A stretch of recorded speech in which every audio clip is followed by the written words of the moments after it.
যে সকল মানুষ ভুলেও কখনো পুঁইশাক খাবেন না। পুঁইশাক অসাধারণ একটা খাবার, কিন্তু কারো কারোর জন্য এই পুঁইশাক খাওয়া ভয়ঙ্কর লেভেলের ক্ষতিকর। কারা খাবেন না, কি কারণে খাবেন না, কখন খাওয়া উচিত না, আজকে আমি বিস্তারিত আলোচনা করব। কথা কি বুঝতে পেরেছেন? পুঁইশাকের মধ্যে কি কি আছে, এই পুঁইশাক খেলে কাদের জন্য কি হবে, এটা আমি ইনশাআল্লাহ তাআলা বিস্তারিত এখন আলোচনা করার চেষ্টা করব। এক নম্বর হচ্ছে, পুঁইশাক খেলে যাদের কোলেস্টেরল অতিরিক্ত লেভেলের, সে কোলেস্টেরলটাকে কমিয়ে দিবে। আচ্ছা, কোলেস্টেরলটা যদি বেশি বেড়ে যায় তাহলে কি হয় বলুন তো? এই তো মাশাআল্লাহ, ডায়াবেটিস ভাই, রাইট। কোলেস্টেরল যাদের অতিরিক্ত লেভেলে হয় তাদের কোলেস্টেরলটা এই পুঁইশাকে কমিয়ে দিবে। নাম্বার 2 হচ্ছে, যাদের ডায়াবেটিস অতিমাত্রায় হয়ে যাবে, পুঁইশাকটা হালকা সিদ্ধ করে খেয়ে ফেলবেন, অসাধারণ উপকার হবে। এখানেই শেষ নয়, কুষ্ঠকাঠিন্য আছে না আপনাদের? কুষ্ঠকাঠিন্য আছে তো? কারো কারো কুষ্ঠকাঠিন্য হয়, পাইলসের প্রবলেম হয়, পুঁইশাক খাবেন। পুঁইশাক পাইলসের খুবই উপকারী একটা খাবার এবং কুষ্ঠকাঠিন্য কমিয়ে দিবে। তা এই পুঁইশাকের মধ্যে প্রচুর পরিমাণ ক্যালসিয়াম আছে এবং কয়টা কি ভিটামিন আছে একটু বলে দেই। কয়েকটা কি ভিটামিন আছে? ভিটামিন বি, ভিটামিন সি এবং ভিটামিন এ, তিনটা এই পুঁইশাকের মধ্যে আছে। এখানেই শেষ নয়, যে পুঁইশাক যদি কেউ রেগুলার খেতে পারে তার স্কিন আর ভাঁজ পড়বে না।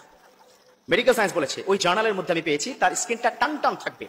এখানেই শেষ নয়, বিশেষ করে বর্তমান মেডিকেল সায়েন্সকে বলেছে, যারা অতিরিক্ত লেভেলের সাজুগুজু করেন, যারা প্রচুর পরিমাণে মেকআপ ব্যবহার করে, তাদের মুখটা কিন্তু একটু বটে যায়। আপনি দেখবেন যারা গ্ল্যামার, যারা নায়িকা, যারা হিরোইন, যারা নায়ক, তারা কিন্তু খুব দ্রুত তাদের স্কিনটা কি হয়ে যায়, একটু কুচকিয়ে যায়। তাদের মেকআপের পূর্বের চেহারা দেখলে আপনি ভয় পেয়ে যাবেন, কি ব্যাপার, তাকে স্ক্রিনে কি দেখলাম, অন স্ক্রিনে কি দেখলাম, আর অফ স্ক্রিনে তাকে কি দেখছি, এরকমই হয়। অতিরিক্ত লেভেলের মেকআপ যারা ব্যবহার করে, তাদের স্কিনটা একটু বটে যায়, একটু গুটিয়ে যায়।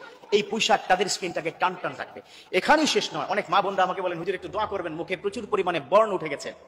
তো যাদের প্রচুর পরিমাণে বর্ণ উঠে যায়, পুঁইশাকটা খাবেন। তবে হ্যাঁ, এখানে কিন্তু একটা কথা আছে, ওই যে আমি কিন্তু শুরুতেই বলেছিলাম, যারা অতিরিক্ত লেভেলের অ্যালার্জি বা কারা কারা পুঁইশাক খাবেন না, মারাত্মক ক্ষতিকর। এর মধ্যে 1 নম্বর হচ্ছে, যাদের অতিরিক্ত লেভেলের অ্যালার্জি, বডিতে প্রচুর অ্যালার্জি হয়, তারা কখনোই খবরদার পুঁইশাক খাবেন না, অ্যালার্জিটা বেড়ে যাবে। এখানে শেষ নয়, যাদের অতিরিক্ত লেভেলের কোল্ড অ্যালার্জি, ঠান্ডা সর্দি প্রচুর, পুঁইশাক খবরদার খাবেন না।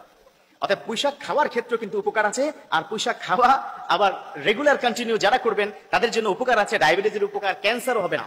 আমি ওই পত্রিকার মধ্যে পড়লাম যে সেখানে বলেছে যে 40% ক্যান্সার লেভেলটা কমিয়ে দেয় যারা পুঁইশাক খায়, বিশেষ করে মা বোনদের। পুঁইশাক যারা খাবে তাদের 40% কি হবে, ক্যান্সারের লেভেলটা কমে যাবে। আবার যাদের কোল্ড অ্যালার্জি, যাদের স্কিনের প্রবলেম আছে, যাদের স্কিন অ্যালার্জি আছে এবং এই ধরনের যাদের বেশি পরিমাণে হয়, খবরদার তারা পুঁইশাক খাবেন না। তবে হ্যাঁ, পুঁইশাক যদি আপনি রেগুলার খান, খাওয়ার কয়েকটা নিয়ম আছে, নিয়ম মেনে খাবেন। যেমন 1 নম্বর নিয়ম হচ্ছে, অতিরিক্ত লেভেলের পুঁইশাকটা সিদ্ধ করবেন না, তাহলে পুঁইশাকের গুণাবলীটা নষ্ট হয়ে যায়।